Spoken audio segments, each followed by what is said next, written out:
Sister Stephanie Ibarra, the Kingdom's International Youth Evangelism Ambassador, also grabbed the chance to share her life's testimony and how the Almighty Father through the Son has changed her life. Sa loob po kasi ng kingdom, may disiplina talaga. Isa ako sa dinisiplina ni Pastor, mga kapatid, kaya ganito yung buhay ko ngayon eh. Nalaman ko dahil kay Pastor, nalaman ko ang tamang daan papuntang langit, mga kapatid. Kung wala si Pastor sa buhay ko, I think I'm one of those young peoples in the world that worldly. But nagpapasalamat po ako dahil binigyan niya kami ng bagong buhay. Binago niya kami, sama ng pamilya ko na naglilingkod sa kingdom, at binigyan niya kami ng dignidad. Amen? Kasi yan ang gusto ni Pastor sa mga babae, may dignidad, mga kapatid. So, nagpapasalamat ako sa kabila ng lahat.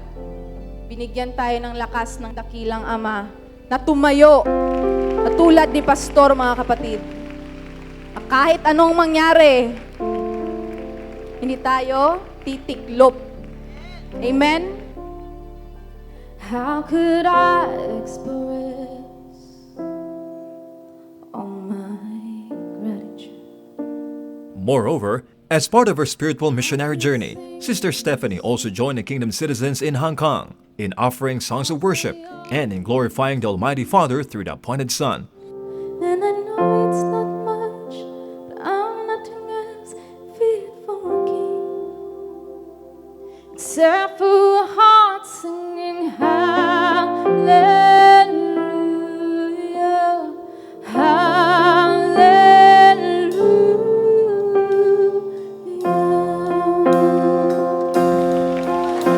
Praise the Lord.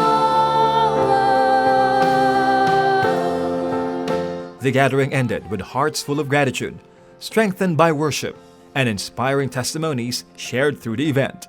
As the KLC of Hong Kong continues its spiritual journey, attendees look ahead with hope and anticipation for their next gathering, expressing their desire that the appointed Son of God would be able to join them personally in their future celebration.